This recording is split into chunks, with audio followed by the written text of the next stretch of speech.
Welcome back mga kaaltab. Ito na naman po ang inyong lingkod, si Mr. Destiny. At talagang matutuwa po kayo sa ating pag-uusapan ngayong araw mga kaaltab. Ito'y fresh na fresh mga kaaltab. Pagising nyo po siguro o pagbukas nyo ng Instagram, Twitter, Facebook, marami na po kayong makikita. Marami na po kayong mapapanood. Ito po yung last shooting o last endorsement shoot ni Alden Richards. Ito po yan mga kaaltab. Nasabi ko nga po sa inyo, pagdating sa mga kaganapan, hindi po tayo magpapahuli at never po tayong magpapa-apekto po sa kanila. Kaya nga sabi ko sa inyo, relax lang, kampante lang. Di po ba may mga bagay-bagay nga po na lagi ko naman pong sinasabi at lagi ko naman pong pinapahayag sa inyo. Di po ba? Depende na lang po ito sa sitwasyon. Depende na lang po ito sa mga magaganap at mangyayari. Di po ba? Etong last endorsement day ni Alden Richards na sinasabing aalis nga po raw siya ngayon at lilipad po papuntang LA. So, may meeting place na nga po pala sina Alden Richards at si Maine Paul Carson. Sinasabi po nila mga kaaldab na hindi Mr. Destiny, lilipad si Alden ngayon papuntang LA.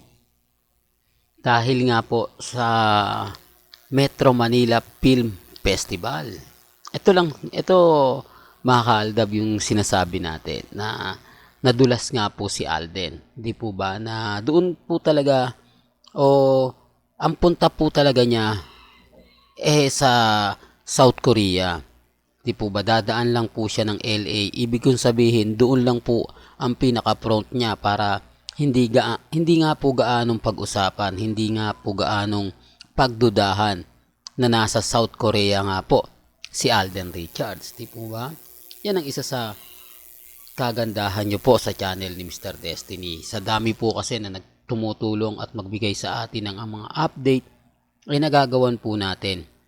Di po ba? Hindi po katulad ng iba na talaga naman pong kailangan pang ilihis para makakuha ng simpatya sa mga netizen.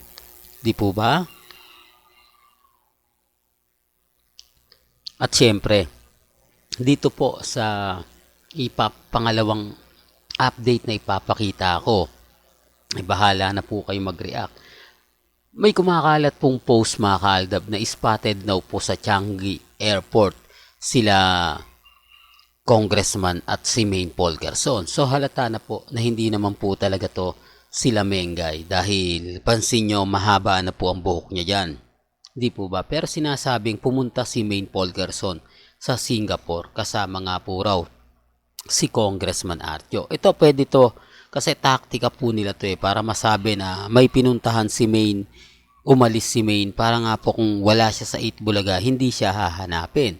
Di po ba? Ganyan po kalupit si Mr. Destiny. Hindi po sa atin makakalusot yung mga bagay-bagay na sinasabi ng iba, sinasabi ng mga ganito, mga ganyan, di po ba?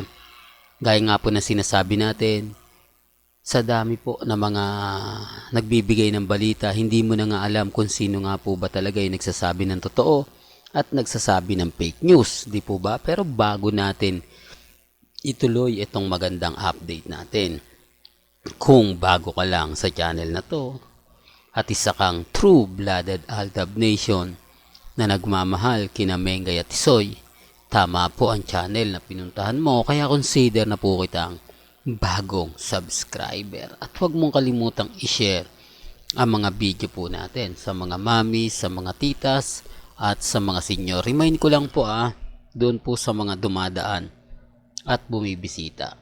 Alam nyo, sa totoo lang po, ang ebidensya at resibo nanggagaling din naman po sa mga malalapit kay Mengay. Etong post po para po sa kaalaman ng lahat, patunay lang po yan na kung saan nga po pupunta si Mengay sa Singapore. Samantalang wala naman po siyang schedule na pupunta siya at aalis nga po sila sa ibang bansa.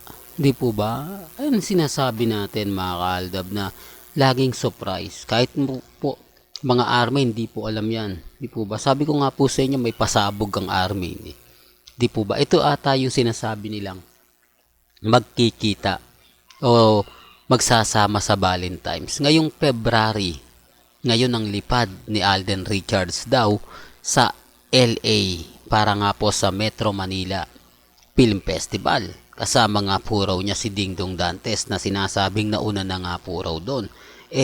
Humabol lang si Alden Richards. Naniniwala po ba kayo na kahapon lang umalis si Alden Richards? May mga bagay-bagay po mga kaaldab na ang shoot daw po ay talagang kumbaga advance na. Si Alden ganun naman po talaga Sabi ko nga po sa inyo, kung alam po ninyo yung mga kaganapan kay Alden na nauuna po o nahuhuli po ang mga posts na ikinaggugulat po ng iba. Di po ba? Kaya nga po sabi ko sa inyo, matatandaan nyo si Siargao. Di po ba? Magkasama daw doon si Mengay at si Congressman. Biruin mo, hindi natin alam o hindi po alam ng mga Alden fanatics na pumunta pala ng Siargao si Alden. Ipinost niya lang po ito makalipas po ng pagpunta niya. Halos 1 week na po ata bago siya nakita na pumunta ron o bago niya inilabas yung mga post. Sabi ko nga po sa inyo mga kaaldab, kampante lang naman po kayo.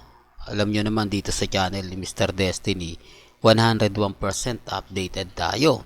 Di po ba? Yan ang lagi kong pinapaliwanag. Itong post na to mga kaaldab na sinasabing naispatan nga po raw sa Changi Airport sina Congressman at si Mengay. Pero sabi ko nga po sa inyo, ito lang po ang paraan para kumbaga mailihis, di po ba, na si Alden at si Maine papuntang South Korea. Alam nyo, kumbaga gaya nga po ng sinasabi ko mga kaaldab, ang dami nating resibo, ang dami nating ebidensya na si Alden Richards ang nagde-decide. Di po ba? Ano to? Nagkataon lang po. Di po ba? Yun naman po lagi sinasabi nila. Nagkataon lang na si Mengay si Alden papunta ng ibang bansa. Si Mengay pupunta rin ng ibang bansa. Di po ba? Pero hindi po yan nababalita kahit po sa Itbulaga Di po ba? Hindi po yan nagkaroon man lang ng update. Mengay, di po ba yung sinasabi nila Jose, Wally, Paulo, Alan Kay, Henyo Master, Joey De Leon, Tito Sen, Bossing, hindi man lang nabiro. Mengay, magbabakasyon ka pala. Pupunta pala kayo ni Congressman Arjo sa Singapore ngayong February 1.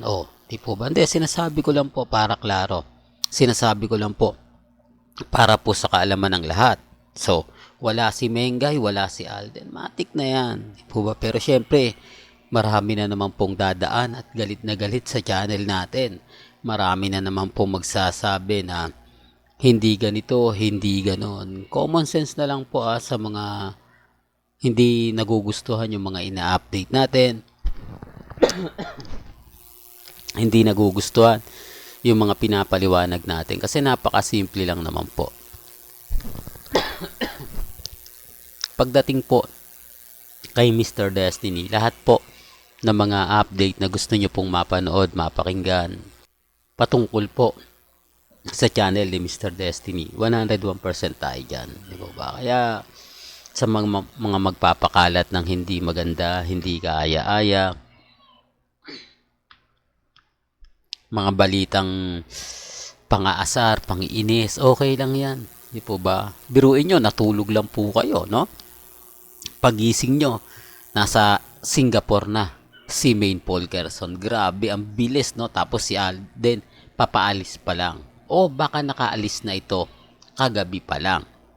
May mga bagay-bagay na, kumbaga, alam nyo sa totoo lang po, mga kaaldab, gaya nga po ng pinopost nila.